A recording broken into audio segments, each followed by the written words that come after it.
নমস্কার, কেমন আছেন আপনারা? আশা করি ভালো আছেন।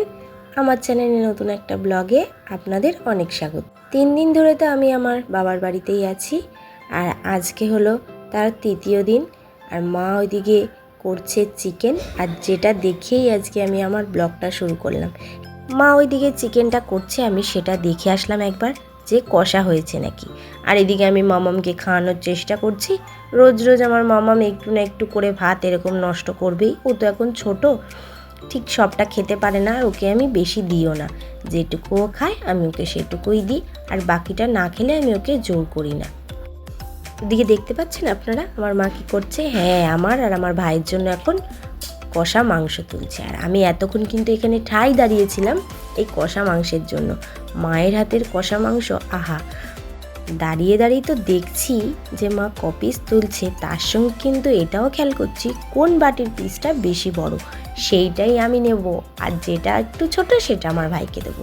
বিয়ের আগের স্বভাবটা আমার এখনও যায়নি। আগে তো ভাই বোন দুজন মিলে এই টাইমে একদম ঝগড়া লাগিয়ে দিতাম কে কোন বাটিটা নেবে। হ্যাঁ, এখন সময়টা অনেকটা দূর চলে এসছে, আমার বিয়ে হয়ে গেছে আর আমার ভাই একটু বড় হয়ে গেছে। আমার ভাই মনে হয় আমার থেকে একটু বেশিই বড় হয়েছে, কারণ এখন না আমার ভাই আর এরকম কিছু দেখলে কিছু বলে না। মানে আমি যদি বড় বাটিটাও নিই, বড় পিসটাও নিই, ও এই নিয়ে ঝগড়াও করে না, কিছুই বলে না। তার মানে আমার ভাই একটু বড় হয়ে গেছে না, আর আমি এখনও সেই আগের মতন একই জিনিস করে যাচ্ছি। যাই হোক, আগে করতাম তো দুজন অবুঝের মতন, আর এখন একটু জেনে বুঝেই করি, মানে মজা করার জন্য।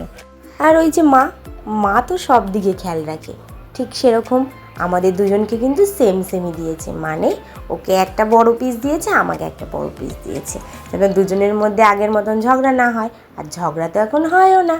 স্নান করে রেডি হয়ে নিয়েছি, যাচ্ছি এক জায়গায়। জানেন কোথায় যাচ্ছি? আজকে আমার দাদার মেয়ের জন্মদিন।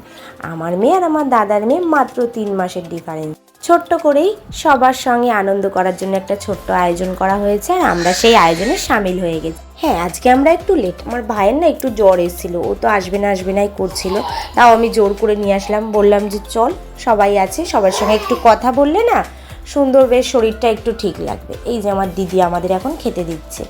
লাঞ্চটা সেরে নিই চলুন, এরপরে আবার বাড়ি যাব। বেশিক্ষণ বসবো না, ভাইয়ের শরীরটা ভালো নেই তো। হ্যাঁ, ইচ্ছা তো ছিল সবাই মিলে জমিয়ে একটু গল্প করব, কিন্তু সেটা আর হলো কোথায়? এই যে ভাইয়ের শরীরটা খারাপ করে গেল। বাড়িতে এসে একটু ঘুমিয়ে পড়েছিলাম জানেন তো। এই রাত্রিবেলা দেখি মা আবার আনারস কেটে নিয়ে আসলো, আমার খুব পছন্দের। তবে আসি, দেখা হচ্ছে নতুন